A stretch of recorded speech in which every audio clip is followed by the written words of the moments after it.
So now, the next speaker is somebody that I've known since day one in chiropractic school. He started with me in 2014 spring, and ever since day one, he's been on fire, and he's gotten married since that time. He's written the Part 1 board exam with me. We've just gone through all the ups and downs, more ups for sure, and I'm happy to introduce Adrian, and he'll be talking about passion. What up with that? So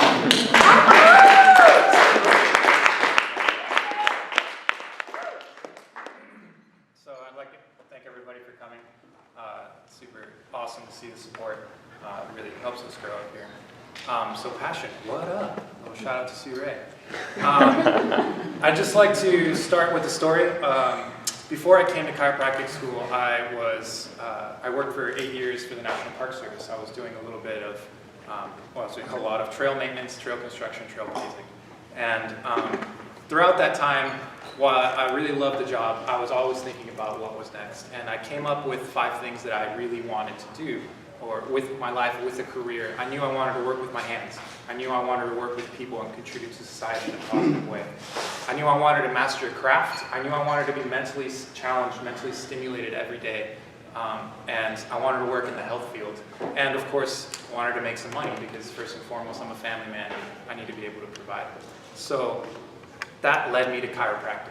And at the time, my wife and I both had the same job, and I kind of had to convince her that I was going to make this huge move. I was basically uprooting our whole relationship at that point to make this move. And so I was like, you know what, I'm not super passionate about this right now, but I know that these needs are going to get met, and this trajectory this is at least the right step, like Josh was talking about. It was a good step at that time for my future. And I made the leap, and I just head over heels, right away. Philosophy, art, science, the whole thing. And it wasn't until 2 or 3 quarters into it, my wife was telling me a conversation that she had, a person that she hadn't talked to in a while. She's like, oh, how's your husband? And she's, is he passionate about what he's doing? And she said, no. She's like, he wants to work with his hands. She made the list because that's what I told her. And when she told me that, I was like, what? You don't think I'm passionate? And it really hurt me. But like all fights, it was really a miscommunication that was happening, and we weren't really talking about the same thing. So that drove me to try to find out what passion was. And so what's the first thing you do as a great student? Google. Define passion.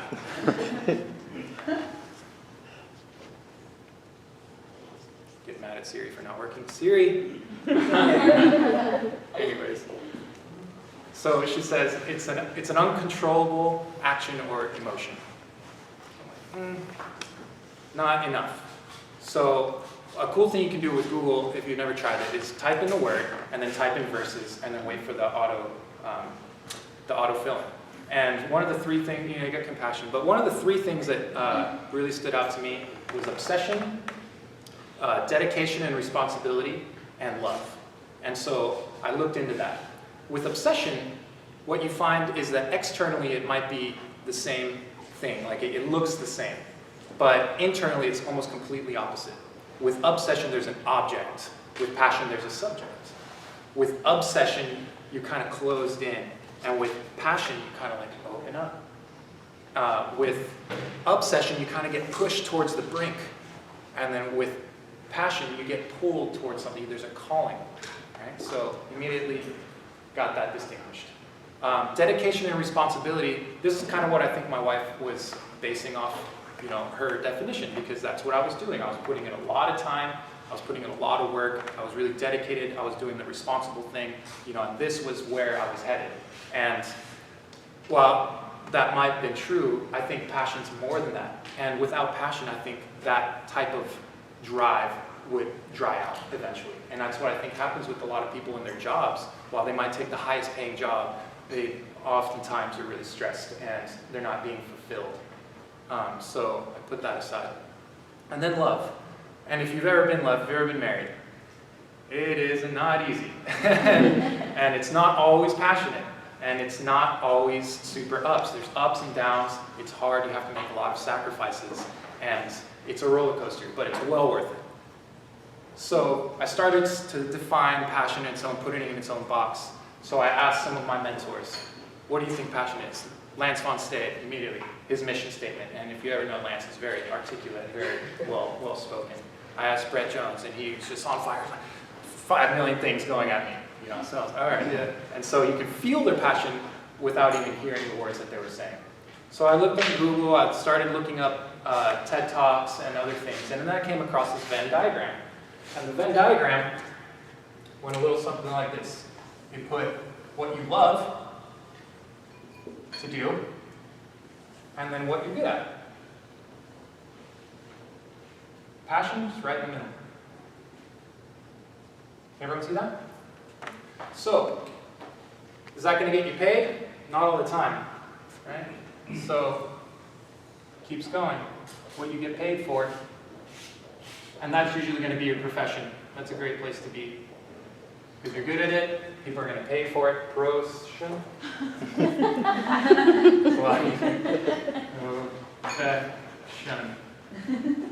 Sorry.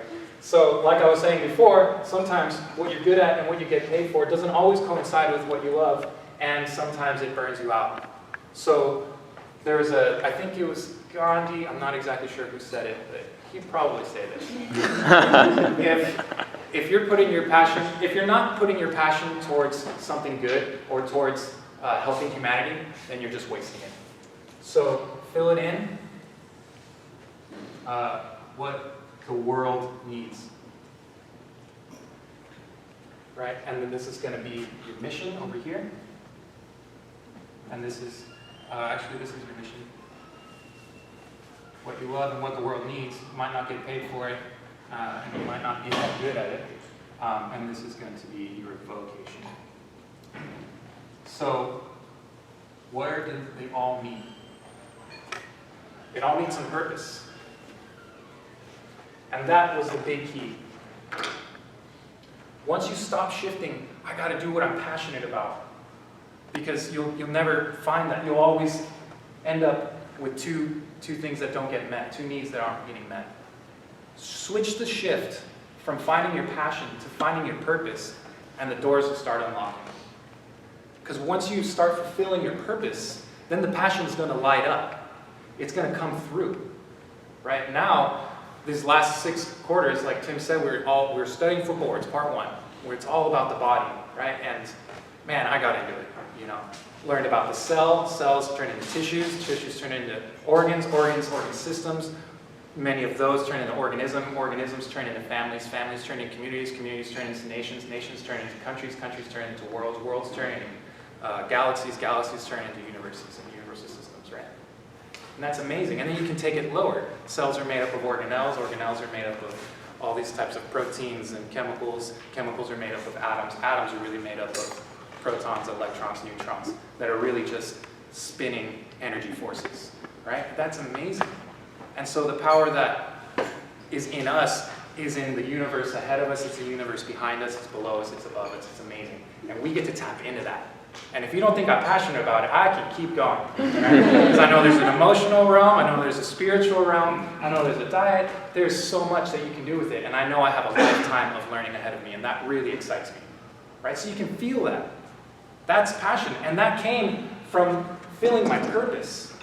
Right? I want people to connect into that power so that they can then find their passion. And with more passionate people in this world, that's just really exciting. When you're around fired up people, you just smile, you know? It's contagious. It's awesome. So, went back to my wife, started talking to her about it, and she was still at this job, and we shifted her focus from finding something that she's so passionate about to finding something that she could really get behind, something that was purposeful to her, that filled all these needs. And just a month ago, she started a master's in family therapy, and she comes home and is lit up. So, what I want to leave you guys with is try to shift your passion, your goal to find your passion, to really start trying to fulfill that purpose. Because purpose is going to be the end goal. Passion is going to be what lights your path.